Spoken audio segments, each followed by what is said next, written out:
அப்ப சரி, நாளைக்கு ஆரம்பிச்சிடலாம். மகா, இப்ப நம்ம 2 குடும்பமும் இன்னும் நெருக்கமாயிடுச்சு. அதுக்கு நம்ம உறவும் டபுள் ஸ்ட்ராங் ஆயிடுச்சு. அப்புறம் இத செலிப்ரேட் பண்ணணுமே. ஆமால, கண்டிப்பா பண்ணணும். அதுக்கு முன்னாடி அண்ணனும் அண்ணியும் ஒண்ணு சேர்ற அன்னைக்குதான் உண்மையிலேயே நாம அதை செலிப்ரேட் பண்ணணும். அதனால இந்த தண்ணியை குடிச்சிட்டு படுத்து தூங்குங்க. மகா, மகா, என் வாழ்க்கையில வெளிச்சம் வர பல பேர் வாழ்க்கையில நான் விளக்கேத்தணும் போலயே.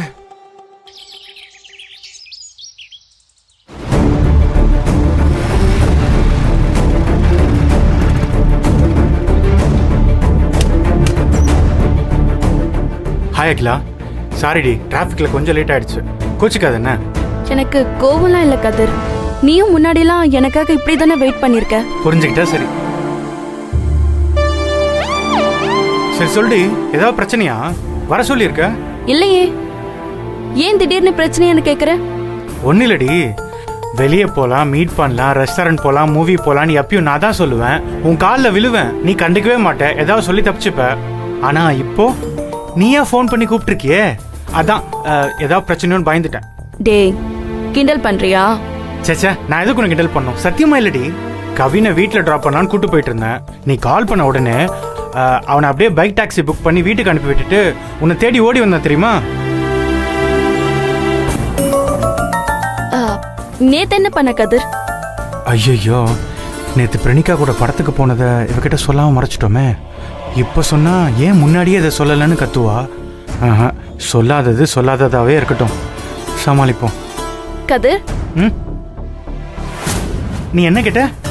நேத்து என்ன பண்ணிட்டு இருந்த? ஆபீஸ் ஒர்க் எல்லாம் எப்படி போச்சு? எங்க போன? அத கேட்டேன். அதான்டி, ஆஸ் யூஷுவல் தான். பசங்களோட கொஞ்சம் பிஸ்னஸ் விஷயமா சுற்றிட்டு இருந்தேன். இன்னும் கிளைண்ட்ஸ் வேறு கிடைக்கல.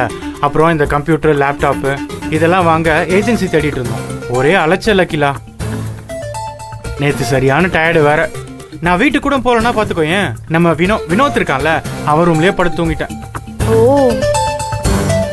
பாவம் கதிர், நீ இந்த கம்பெனி ஆரம்பிக்கிறதுக்குள்ள அலைஞ்சு திரிஞ்ச ஒரு வழி ஆயிருவா போல. பின்ன கம்பெனி ஆரம்பிக்கிறதுன்னா சும்மாவா?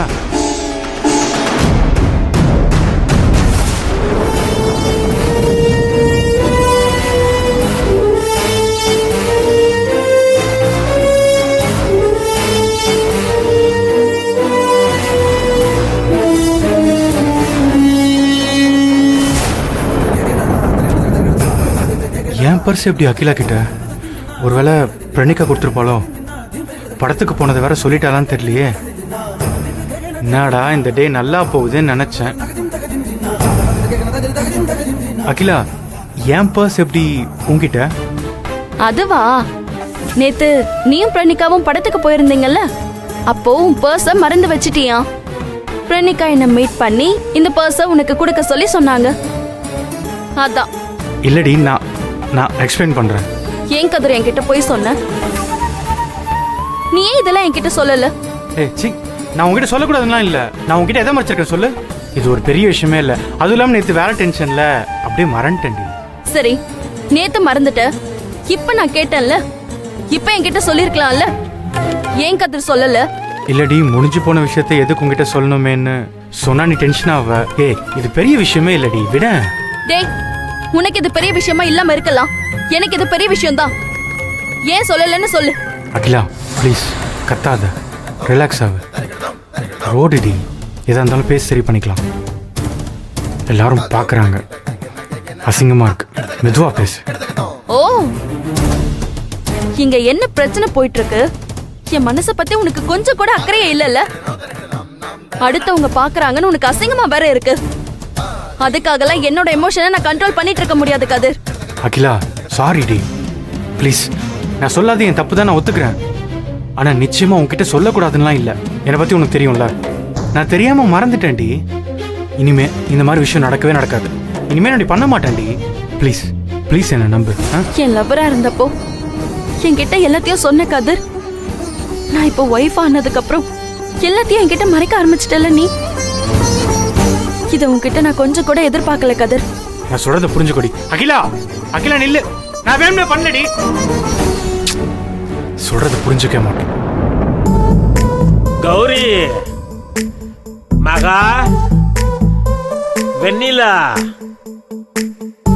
எல்லாம் ஒரே நேரத்துல எங்க போயிட்டாங்கன்னு தெரியலையே. வீட்டுல யார் இருந்தாலும் எனக்கு ஒரு காபி போட்டு கொடுங்கம்மா. இப்பவாவது என் அருமை தெரியுதா? நான் இங்க இல்லைன்னா ஒரு டம்ளர் காஃபி குடுக்க கூட உங்களுக்கு யாரும் இருக்க மாட்டாங்கன்னு. இந்தாங்க இதோ மாமா காஃபி. வந்துருச்சுல. ஏன் கௌரி, இதை எனக்கு உணர்த்ததா தாங்கள் காலையிலே கிளம்பி யாருக்கும் சொல்லாமல் வெளியே போனீங்களோ? இந்த நக்கலுக்கு ஒண்ணும் குறைச்சல் இல்ல. நான் என்ன உங்களை மாதிரி வீட்டுல வெட்டியாவா உட்காந்துக்கிட்டு இருக்கேன்? ஏன் கௌரி, நீயும் 1000 தடவை என்ன வெட்டியா இருக்கிறன்னு சொல்லிட்ட. ஆனா பாரு, வெட்டியா இருக்கிறேன், டீ குடிச்சுக்கிட்டு இருக்கேன். இந்த பேச்சுக்கு ஒண்ணும் குறைச்சல் இல்ல. ஏங்க, இது வரைக்கும் நம்ம பொண்ணு வெண்ணிலா விஷயத்துல ஒரு சின்ன கல்லையாவது நகர்த்திருக்கீங்களா? நீ என்ன சஞ்சீவ் மலையா தூக்கிட்டு வந்திருக்க? அப்படியே நீங்க பேசிட்டு இருந்தீங்க. நான் அப்புறம் என்னப்பா இது? நாங்க சண்டை போட்டா பஞ்சாயத்து பண்ண வேண்டிய நீங்களே தினமும் ஏதாவது ஒரு சண்டை போட்டுக்கிட்டு இருக்கீங்க. நல்லா கேளு செல்வம். காலையில எந்திரிச்சு குளிச்சு முடிச்சு பயபக்தியோட கோவிலுக்கு போய் வெண்ணிலா அவ புருஷனோட போய் சேர்ந்து வாழ்ந்தா அவ வாழ்க்கை நல்லா இருக்குமான்னு பூ போட்டு பாத்துட்டு வரேன்ப்பா. நல்ல விஷயம் பேசலான்னு வந்தா தேவையில்லாம இவர் ஏதோ பேசிட்டு இருக்காரு. கோயிலுக்கு போகாமலே பூ போட்டு பார்க்காமலே சொல்லுவேன், அவ புருஷன் கூட சேர்ந்தா நல்லா இருப்பா. ஆனா சேர மாட்டேன்னு அடம்பிடிப்பா. உங்க யாராலையும் ஒன்னும் பண்ண முடியாது. சும்மா இருங்க. வெண்ணிலா, வெண்ணிலா, இதோ வரேன். வெண்ணிலா, கோயிலுக்கு போய் பூ போட்டு பார்த்துட்டு வந்தேன். நீ உன் புருஷனோட சேர்ந்து வாழ்ந்தா நல்லா இருப்பியான்னு கேட்டதுக்கு நல்ல பூ வந்தது. இத பாரு, இப்படியே உன் வாழ்க்கையை முடிச்சுக்கோன்னு எங்களால விட முடியாதுமா. உன் புருஷன் யாருன்னு இப்ப எங்களுக்கு தெரிஞ்சாகணும். இத்தனை வருஷம் கேட்காத நான் கேட்கிறேன். என்ன மதிச்சு பதில் சொல்லு.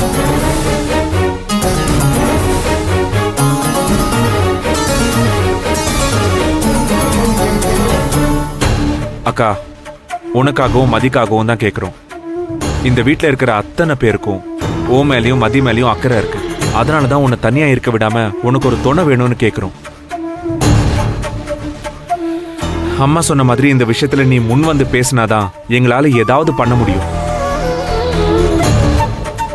உன் புருஷனை ஏத்துக்கிறதுக்கோ இல்ல அவரை பத்தி சொல்றதுக்கோ உனக்கு எது தடையா இருக்குன்னு சொல்லு.